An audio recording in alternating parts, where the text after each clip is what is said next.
if you bring someone else, someone who is not African, to solve African problem, he's not going to address the root cause of the problem.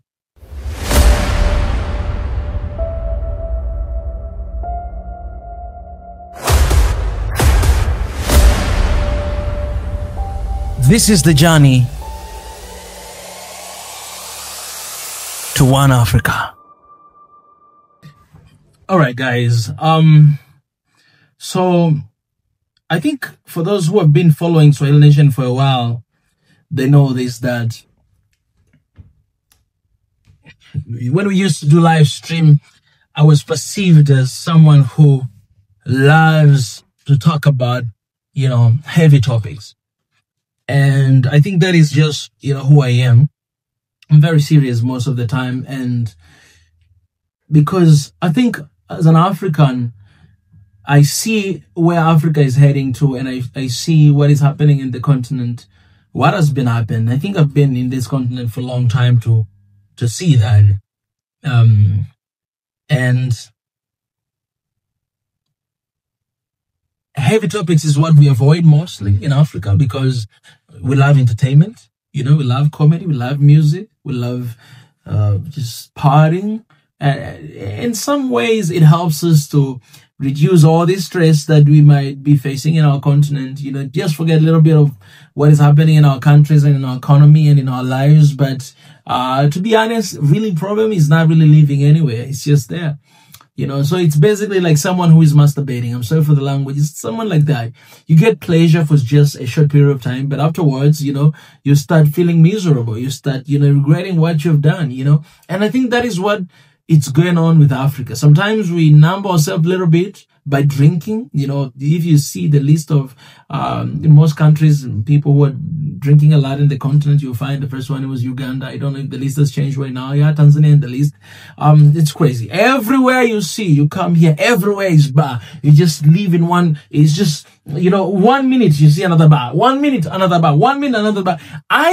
I wish to see 1 minute another business, 1 minute another business, another industry, but you don't see something like that. You know what I'm saying?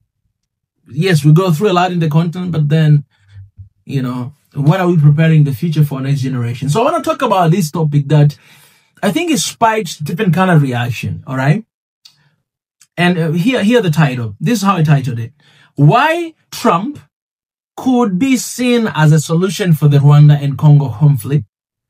And where is the African Union in all this? Why Trump could be seen as a solution. And where is African Union in all of this? This is what I want us to dive into. I wrote a little bit on here, so I'll be reading this, but I want us to think, okay, I'll give a little bit of the foundation. So I think the continent is divided because there are a few people, and most of them, I think, non-Pan-Africanist people do not believe in the unity of the continent. They say that, you know what, it is good. As long as there's a peace in Congo, it is good. As long as these people are not fighting against each other anymore, it is good. Even it means Trump should step in and whatever, as long as people are not killing each other, it's good. But there are other side of the people who say it's such a bad idea because we're repeating the same mistakes that we've done for hundreds of years. African solutions to African problem, but it's not happening. It always seems like foreign solutions to African's problem. It always seems like we need someone, Big Daddy, to come and to tell us, hey, you guys, you have to stop. Otherwise, I'm not going to give you money. I'm not going to give you aid. I'm not going to do business with you. I'm not going to invest in your country. And that's it. That is the only language we hear. But nobody wants to step in and to support as an African. Because Africans, I think they try to intervene, but nothing is happening. It's as if like we have this mentality that unless somebody else from away from Africa come and try to solve our issues, we are not going to settle for anything less than that. We need a white man to come and to stop the conflict. It's shame on Africa, shame on Congo and Rwanda. Shame on you guys. Shame. It's shame that two leaders did not manage to sit down to talk and to solve their issues. It's shame. And not only to you, but to so many African leaders, the same thing happens. We need someone else to come to intermediate There were conflict between Ethiopia and Somalia. We had to bring in Turkey to come to intermediate. Every time we need somebody else to come and to serve Africa. We're not understanding each other, not hearing each other. We cannot solve our own issues. We always need Big Daddy to come to intermediate to mingling in our issues. We allow them to come, and then later on we start to fight for them to leave. What are we doing? What the heck are we doing? So we all know Trump, what he does. Trump, he wants minerals. He wants minerals deal. He's not going to sought to bring peace in Congo unless he get mineral deals. He's a businessman. He's not interested with your peace. He don't care about your peace. The only thing he cares about is money. And that's what he's going to try to do. So you either give him money and you get peace, which for me, I see it is not sustainable peace. It's just a short period of time of peace. All right. Here these are. The long-standing conflicts between Rwanda and DRC has been driven by armed group minerals exploitation and political tension that have displaced millions. I was sharing this news a couple months ago. Millions of people have escaped. Like millions, a lot of millions have been displaced. In recent months, many people have started asking whether a strong international figure like Donald Trump could play a role in solving crisis. So he's in right now. And he's trying to solve. But, okay, this is what I was talking about. Some people, they see Trump as a potential solution because of his way of dealing with these issues, He usually don't use basically, he's not using like the mainstream. He's using the digital kind of way, right? He's not really using the old ways of negotiating and sit down and talk. No. He's always going straight to the point. He's always attack, and he's always putting on this sanction, this business and whatever that I'm going to do this, I'm going to do this. If you're not going to agree, you guys have to work things out. And it reminds me, just like African parents, that there's sometimes when you're fighting with one another as a kids, they'll come and punish both of you. You know what I'm saying? Punish both of you. So basically, that's basically Trump, what he's doing, Trump is known by applying this strong pressure. You've seen what happened between him and the president of Ukraine. You've seen what happened between him and South African president. You've seen what happened between him with those 5 African presidents who went there like, little school kids and sit down and just praising him that, oh, I think we need to give you Nobel Prize. We need another president. Shame on Diomaye Faye. Shame on you. You're standing there asking Trump to build golf pitch in Senegal. That's one thing that you remember to say. And I don't know why system really changed people. This man, we really advocated for him, and then you go there, you ask to him to build a golf. Really, the people of Senegal right now, they need a golf pitch. They play soccer. Bring business. Bring industrialization in the country. A lot of people knows, they want them that. So his tough stance and straightforward language could really help to break out. You'll know, the president of, Rwanda, he's like that. The president of, Congo, apparently on September, I think they'll go to United States and meet up with President Trump. But I'm very interested to see how it's going to turn out, but I know nothing good will come out of that. All right. But there's a lot of other people who says that if you bring someone else, someone who is not African, to solve African problem, he's not going to address the root cause of the problem. So the thing is this, the Congo and Rwanda conflict is historical based conflict.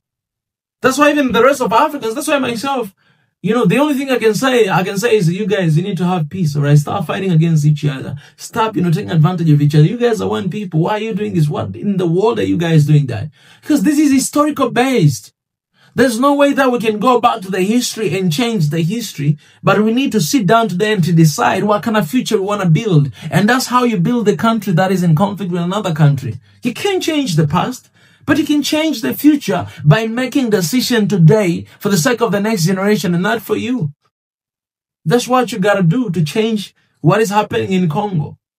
But bringing another foreign leader is not going to address the root cause analysis of the problem. No, because that is American guy. He don't even know the history. He don't even know what has been happening in Congo. Even if he knows, he is not Congolese. He is not Rwandese. He is not African. He has no idea. So he's not going to address the root cause of the problem. You know what I'm saying? This guy, he might bring attention, and people might say, okay, now we have to stop. But guess what? He's not going to be able to bring sustainable peace because people are already hurt in their heart. Sustainable peace is not going to be brought by a foreign leader. Sustainable peace is going to be brought by Africans to decide that, okay, we need to stop this. And this is what we need to do to move forward. African leaders, they have to come with a solution. African solutions to African leaders. So this is where we have this big question. Then where is African Union? Where is African Union?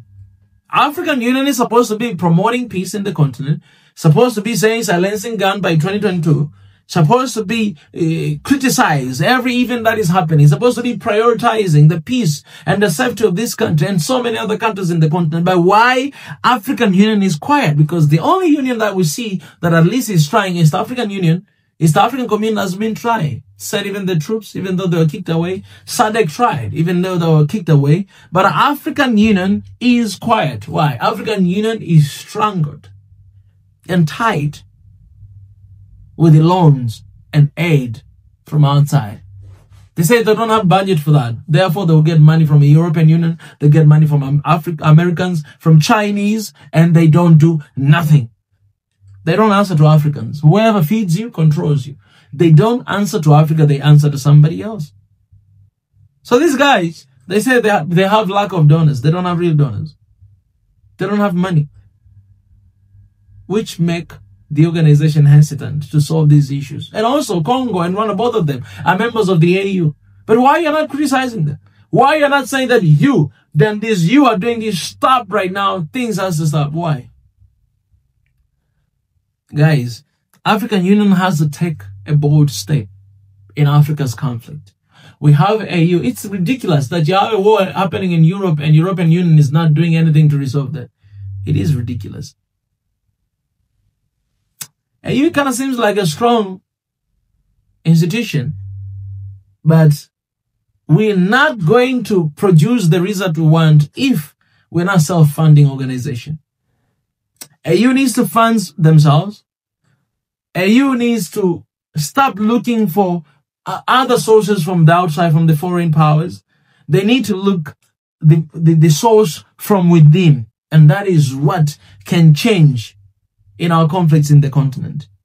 Trump's, clearly he'll bring attention and everybody will know what is happening in Africa. But real lasting long peace must only come from African unity and African leadership. African unity, African leadership, and strong African Union, that is what can bring change into the continent. And that's why we constantly say, we need one Africa right now. We need one passport right now. We need one army right now. We need one currency right now. We need our countries to be united and our people to know that we are one people. Because once we get that, we don't have to fight with one another.